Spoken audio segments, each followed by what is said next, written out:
सभी को जय मसीह की। हमारे इस चैनल पे आपका स्वागत है। ये हमारे चैनल की फर्स्ट वीडियो है। ये हमारे चैनल का नाम है मसीह महफिल। यस, यहाँ पे हम मसीह के वचनों के बारे में पढ़ेंगे, प्रभु के प्रेम के बारे में पढ़ेंगे, प्रभु की महिमा करेंगे। इससे क्या है कि आज सोशल मीडिया जो है सबसे बड़ा प्लेटफॉर्म है किसके लिए कि वचन को हम प्रचार कर सके, वचन को बता सके, अपनी जो प्रकाशन प्रभु ने दिया है हम दूसरों तक इस सोशल मीडिया के माध्यम से हम दे सकें। तो देखिए आज संसार में बहुत सारे लोग हैं इधर उधर भटक रहे हैं और कितने ही ज़्यादा सताव भी आ रहे हैं। प्रभु का आना बहुत ही निकट हो चुका है। हमने सोचा कि क्यों ना हमारे भी बहुत सारी गवाहियाँ होती है, हमारे जीवन में प्रतिदिन गवाहियाँ होती है, तो क्यों ना हम आप लोगों से साझा करें। तो हमने ये सोचा। हाँ, और आप भी हमारे साथ जुड़े कि आप भी प्रभु के प्रेम के बारे में जान सके, हमारे साथ जुड़कर प्रभु की महिमा करें और प्रभु के वचन बोलें। तो चैनल को शुरुआत करने के लिए तो जो भी काम करते हैं तो सबसे पहले हमें प्रभु को स्मरण करना चाहिए, सब प्रभु को स्मरण करके हमें चलना चाहिए। तो चलिए मेरे साथ निकाल लीजिए आप वचन, नीति वचन 3 अध्याय उसका 5 और 6 वचन हम पढ़ते हैं सब मिलकर। तू अपनी समझ का सहारा ना लेना, वरन संपूर्ण मन से यहोवा पर भरोसा रखना, उसी को स्मरण करके सब काम करना, तब वह तेरे लिए सीधा मार्ग निकालेगा। प्रभु का धन्यवाद हो इस सुंदर वचन के लिए। तो सचमुच में काम जब भी हम कुछ शुरुआत करते हैं तो प्रभु का ये वचन मुझे हमेशा याद रहता है। और जब किसी नए चीज़ की शुरुआत है तो हमें सबसे पहले प्रभु को स्मरण करना चाहिए। तो इस वचन के रिलेटेड मेरे मन में एक प्रश्न उठ रहा है हाँ, कि हमें क्यों प्रभु का स्मरण करते रहना चाहिए? वो हमसे इतना प्यार क्यों करता है?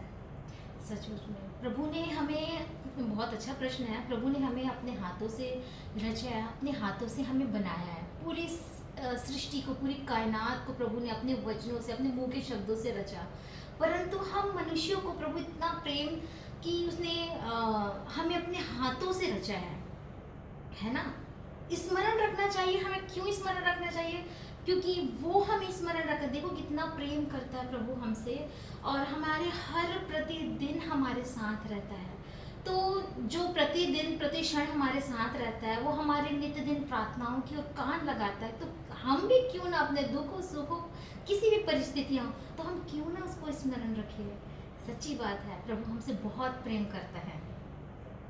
हाँ, सच में प्रभु हमसे बहुत प्रेम करता है और हमें सच में उसे स्मरण करना चाहिए। प्रभु हमसे बहुत प्यार करता है। देखिए प्रभु ने हमारे पापों के खातिर अपने प्राण को दिए हैं। उन्होंने स्वर्ग, जो स्वर्ग था, तो उन्हें स्वर्ग के सुख वैभव, कितना अद्भुत है स्वर्ग, हमारे सोच से परे है।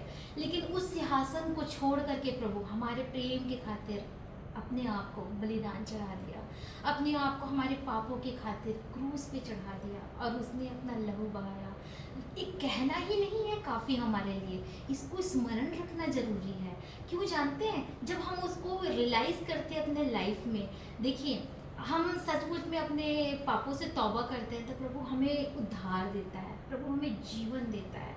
तो इसलिए प्रभु को हमें स्मरण करना चाहिए और इसलिए भी प्रेम करना चाहिए क्योंकि प्रभु ने हमारे खातिर अपने प्राण दिए हैं।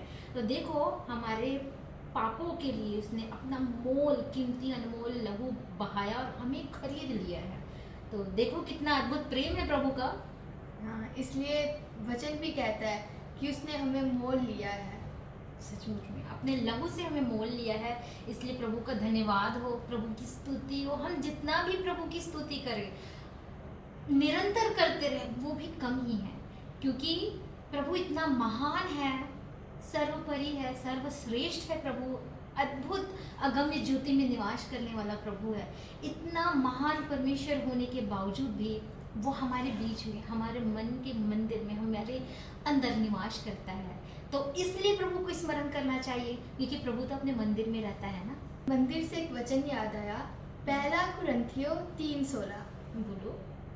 तो उसे हम खोलते हैं बाइबल में से। जी बिल्कुल।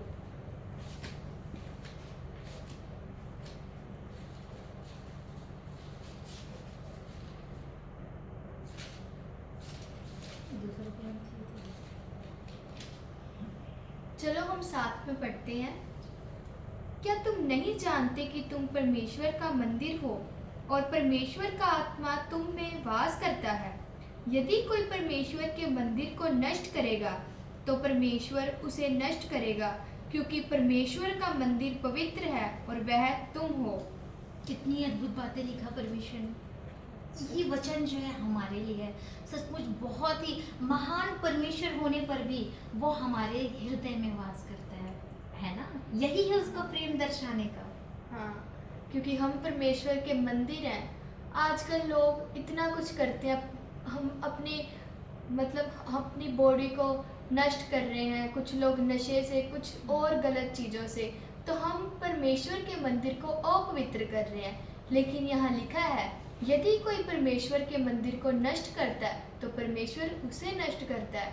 तो हमें चाहिए कि हम परमेश्वर के मंदिर को पवित्र रखें और इससे हम नष्ट होने से बच सकते हैं। जी बिल्कुल, मुझे इसमें एक बात याद आ रही है कि परमेश्वर के मंदिर को हम नष्ट करते हैं।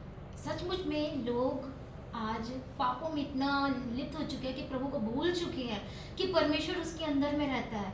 कई लोग ऐसे होते हैं, प्रार्थना करते रहते हैं लेकिन उसका उत्तर नहीं मिलता। क्यों नहीं मिल पाता उनको जानते हैं? क्योंकि परमेश्वर उनके हृदय से दूर जा चुका है। क्यों दूर जा चुका है? क्योंकि उनके अंदर परमेश्वर के मंदिर को उसने अपवित्र किया। तो परमेश्वर जो है अपवित्रताई में कैसे रह सकता हो? तो परम पवित्र परमेश्वर है ना? परम पवित्र है, तो वो कैसे उनकी विनती और प्रार्थनाओं को सुनेगा? तो जब तक हम पश्चाताप, मन फिरा करके पश्चाताप नहीं करते ना, तो परमेश्वर हमारी प्रार्थनाओं को उत्तर भी नहीं देता है। ऐसा है प्रभु हमारा, बहुत प्रेम करता है। लेकिन जब भी हम दुख और तकलीफ और परेशानी में रहते हैं और जब हम दिल से याद करते हैं परमेश्वर को, प्रभु यीशु को, तो हमारी प्रार्थना जरूर सुनता है। जो और वचन निकालते हैं जरा इसमें। मुझे एक यशायाह की पत्री याद आ रही, स्मरण आ रही है कि परमेश्वर ने हमें क्यों हमारे अधर्मों को लेकर के इतना मार सहा, इतना दुख सहा है। यशायाह 53 अध्याय है, 53, वो 53 अध्याय का 4 है, पढ़ते हैं। निश्चय उसने हमारे रोगों को सह लिया और हमारे ही दुखों को उठा लिया, तो भी हमने उसे परमेश्वर का मारा कूटा और दुर्दशा में पड़ा हुआ समझा। परंतु वह हमारे ही अपराधों के कारण घायल किया गया, वह हमारे अधर्म के कामों के कारण कुचला गया। हमारी ही शांति के लिए उस पर ताड़ना पड़ी कि उसके कोड़े खाने से हम लोग चंगे हो जाएं। तो देखिए, सचमुच में परमेश्वर हमारे दुखों के लिए, हमारे रोगों के लिए अपने आप को, अपने प्राण को दिया है। तो इसलिए परमेश्वर को हमें स्मरण रखना चाहिए। तो मैं आशा करती हूँ कि आपको ये वचन सुनकर, ये ज्ञान प्राप्त कर कर बहुत खुशी होगी और प्रभु आप सबको आशीष दे। आप इस वीडियो को अपने फ्रेंड्स, अपने फैमिली मेम्बर्स के साथ शेयर करें कि वो भी प्रभु के वचन को सीख सकें। तो हमारे चैनल को आप लोग लाइक कीजिए, सब्सक्राइब कीजिए और हमें अपने क्वेश्चंस पुट कर सकते हैं, हमें क्वेश्चंस पूछ सकते हैं। हम ज़रूर इसका आंसर देंगे आप सभी को। तो आप सबको जय मसीह। जय मसीह।